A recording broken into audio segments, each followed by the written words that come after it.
All right. Thanks, everybody, for showing up early in the morning here. We're going to be covering critical security considerations for Web3 builders. All right, so we're going to take a look at Fireblocks, the technology that we're built on. We'll take a look at the basics of private key security, how that applies to smart contract management for developers and more builder-centric people, and then how you can extend that out to users using non-custodial wallets. All right, so a little bit about Fireblocks and where we sit in the ecosystem. So we've got a whole bunch of institutional partners and enterprises that we onboard. So we serve as the technology provider for a lot of these larger companies. So we have partnerships with Solana Foundation, Magic Eden, and we're built on BNY Mellon is built on us, ANZ Bank, the Israeli Stock Exchange. So a whole lot of larger people use us to custody their own assets.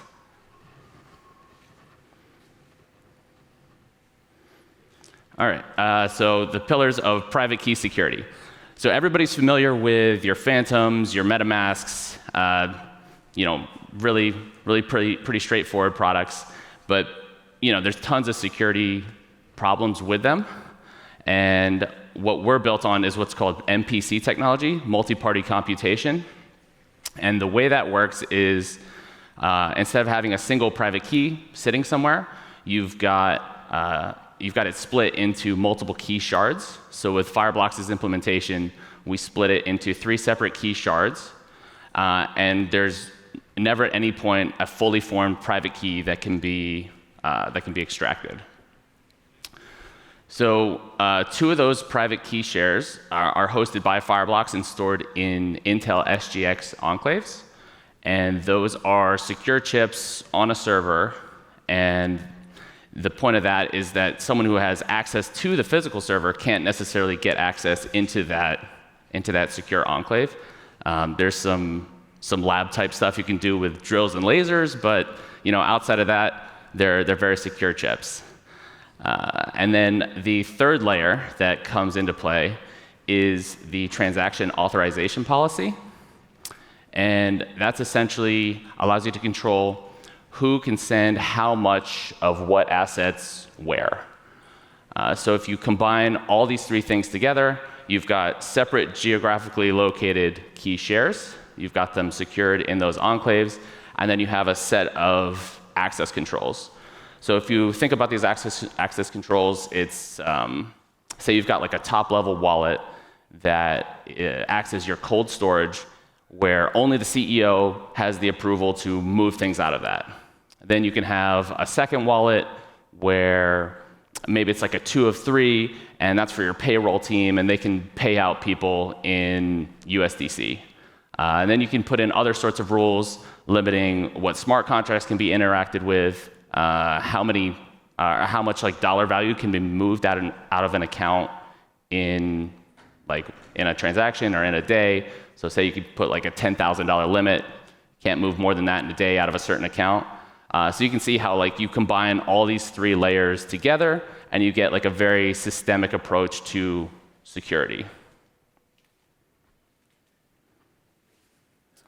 All right, so your private key, you've got a MetaMask or Phantom, and you have to store a passphrase somewhere. If you write it down, obviously all kinds of security implications for that. If you get phished, if there's a problem with the browser or the extension, there's just all kinds of ways that can be compromised.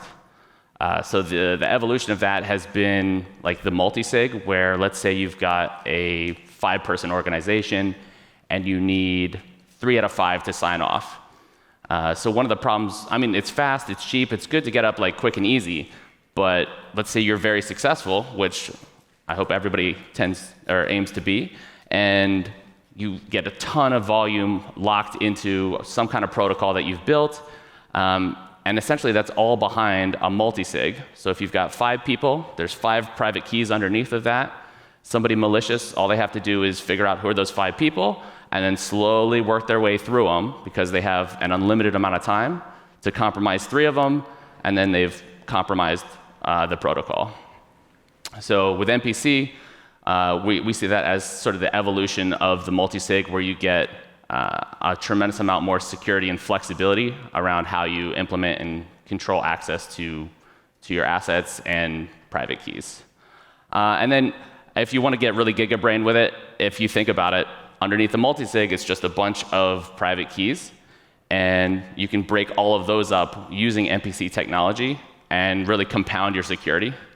So it gets a little bit redundant, but depending on how many like assets or what the value is of the assets you're trying to secure, it could like very well be worth it.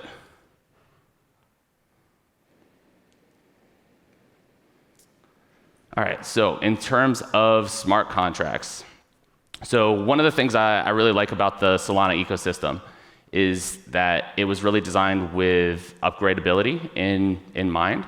You've got a lot of people who are very user-centric, very product-centric, and they want to introduce new features. They want to just improve their products over time and really drive adoption through improving things. And with that, you have that upgradable program built into like how Solana works and part of that core ethos. Whereas over on ETH, it's much more immutable and things stay the same. They have upgradability over there, but not as built into it as it is in Solana. And ultimately, you have some authority that sits underneath of that smart contract that has the ability to upgrade it.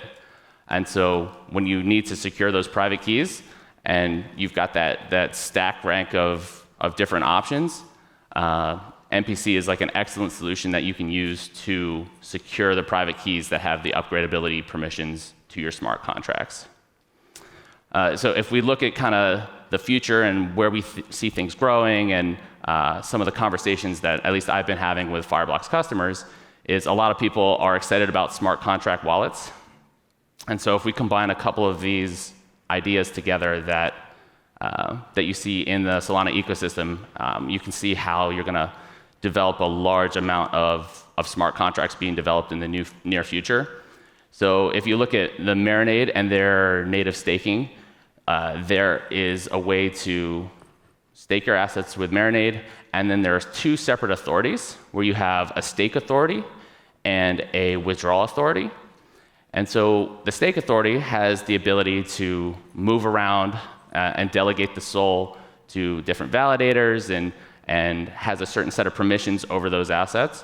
And then the withdrawal authority has the ability to withdraw the SOL out if it's not delegated to any of the validators, right? And this is just like an example of a single set of assets that has 2 different permissions from 2 different authorities, right? So that's one basic idea.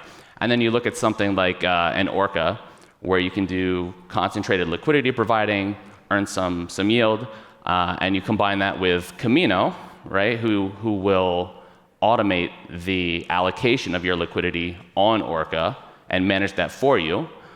So if you start to put these ideas together in the context of smart contract wallets, you can see that you could have a product sort of like a modern day 401k, where you deposit your money into a smart contract, and then you say, I want maybe a low risk yield or medium or high risk yield, where that traditionally would have been done with like a stocks to bond balancing ratio.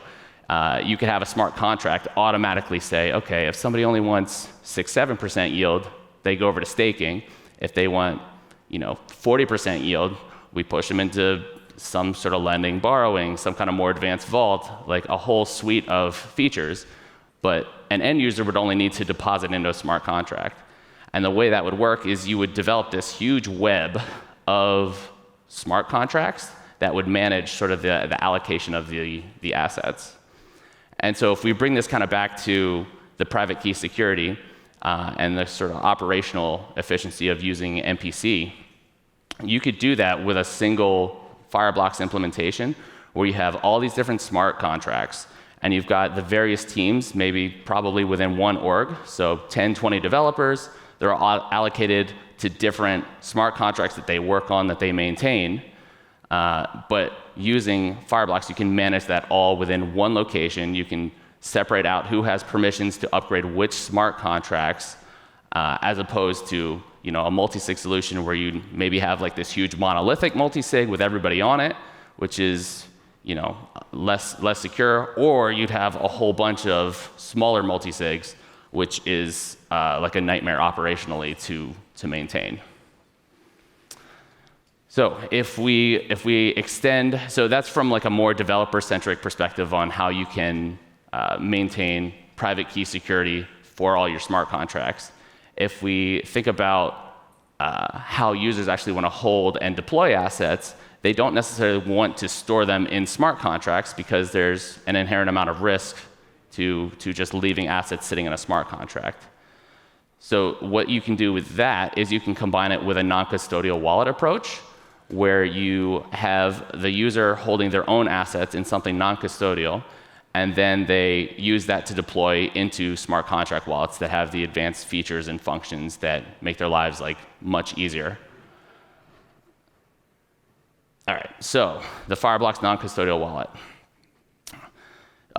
Just to clarify, everything Fireblocks does is non-custodial, but this is kind of the industry term that's popped up for it, is non-custodial wallets, and this is where the end user actually holds the private key.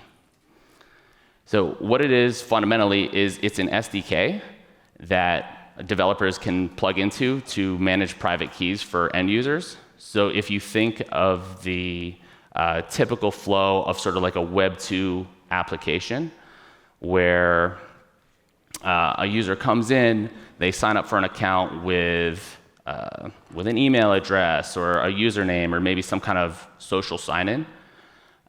Then where Fireblocks would plug in is you have an SDK, and the developer would call the SDK and generate 2 key shares in this instance. So in the sort of traditional Fireblocks product, we operate with 3 key shares. We've chosen 2 for the non-custodial wallet implementation for speed. So if you get up to millions of users, speed becomes a concern. And with 2 key shares, you still never have a fully formed private key anywhere, which you don't want end users holding these things because there's a ton of friction in onboarding them, and it's just unsafe a lot of the time. So you reach out to Fireblocks, you generate 2 key shares, one of which is on the Fireblocks side, one is on the end user device. And the way it works is the developer sits in the middle and facilitates the communication between the key shares to sign transactions. But obviously, they're never in a position where they hold any assets. So now that the user has come in, they've generated this wallet that's in these key shares. They are within the developer's application that they've built, and you can create like a totally customized like walled garden experience where you have all the power of the Web3 backend and ability to maneuver around the chain. But that's done through this lens of this app where you can say what smart contracts they can interact with, what like you can include those tap policies that say, they can't move more than $500 at a time. But basically, it's used to address all of the sort of negative experiences that a lot of like crypto native users have had, and things that we know we all need to solve to onboard a lot of people. So there's a bunch of different like backup and recovery conditions that you can use to ensure that everybody has their keys if they need them. So when the user gets onboarded, they back up their key share. They typically do it to Fireblocks right now, but the developer could choose somewhere else for them to back it up. And if they lose their phone or need to log in from a new device, they can log in with a social account and re-download that key share and move around pretty seamlessly. So there's no passkey or passphrase they need to remember and manage. If Fireblocks disappears, the developer or our customer can hold our key share that we typically hold. So there's a backup condition there. And then obviously, if the developer disappears for some reason, Fireblocks has a key share and the end user has a key share, and there's a eject process to allow the end user to take full custody and leave from that sort of walled garden experience.